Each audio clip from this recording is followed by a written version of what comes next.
మల్లనేదో ఏదో ఆలోచన చిన్నగా ఆలోచన చేయాల్సిన అవసరం లేదు. వారు మాట్లాడే మాటలన్నీ కూడా వింటే బ్రహ్మాండమైన స్పందన వచ్చింది.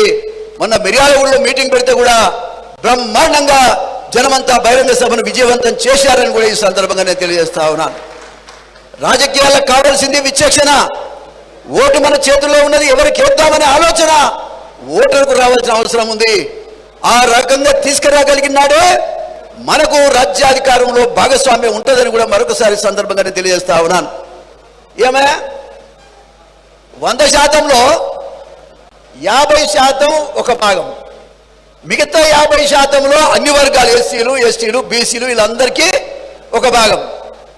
ఆ పైన ఉన్నటువంటి 50%లో 6% ఉన్న వాళ్ళకి 50%, 80% ఉన్న వాళ్ళకేమో అప్పుడు ఎవరు 50%, 80%, 85% ఉన్న వాళ్ళకేమో 50%, 6% ఉన్నోడికేమో 50%.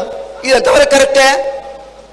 చదువులేని కాలంలో అంటే నష్టపోయినాం, ఇలా చదువుకున్నాక కూడా నష్టపోతున్నామంటే ఇది బుద్ధి తక్కువ వేషమని కూడా ఈ సందర్భంగా నేను తెలియజేస్తాను. తిప్పి కొట్టవలసిన అవసరం ఉంది. దీన్ని ఎందుకు ఆలోచించడం నాయకులు? ఏ ప్రభుత్వం అయినా మోసం ఎవరు జరుగుతుందంటే బీసీలు, ఎస్సీలకే జరుగుతూ ఉన్నది. ఈ పేద వర్గాలకే అన్యాయం జరుగుతూ ఉన్నది. ఎందుకు జరుగుతూ ఉందని ఈ సందర్భంగా నేను అడుగుతా ఉన్నా. కాబట్టి కారణం ఏంటంటే మనం ఆలోచన చేయకపోవటం, మనం ఐకమత్యంగా లేకపోవటమే ఇవాళ దానికి కారణమైన విషయాన్ని ఈ సందర్భంగా నేను తెలియజేస్తా ఉన్నా. ఏది ఏమైనా ఒక్క మాట ఈ సందర్భంగా నేను తెలియజేస్తా ఉన్నా.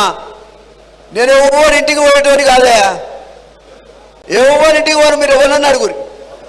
ఏ మసూరాచారి గారు, నేను ఎవరింటికి పోను.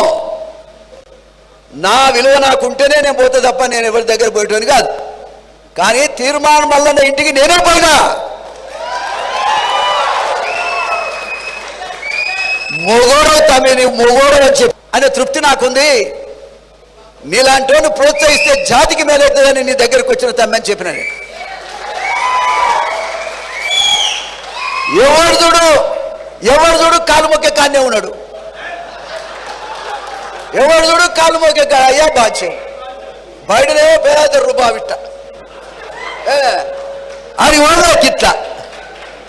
ఇది బంద్ చేయరా తమ్మి, ఇదంతా బంద్ చేయండి. మీరు తలకాయ వంచేది బంద్ చేయండి. తల వంచకుండా నల్లగొండ జిల్లా రాజకీయాలలో 30 సంవత్సరాలు అంటే మొత్తం రాజకీయాల్లో 40 సంవత్సరాలు కొనసాగుతున్న ఏకైక వ్యక్తి మోత్కుపల్లి నరసింహులని సందర్భంగా తెలియజేస్తా ఉన్నా.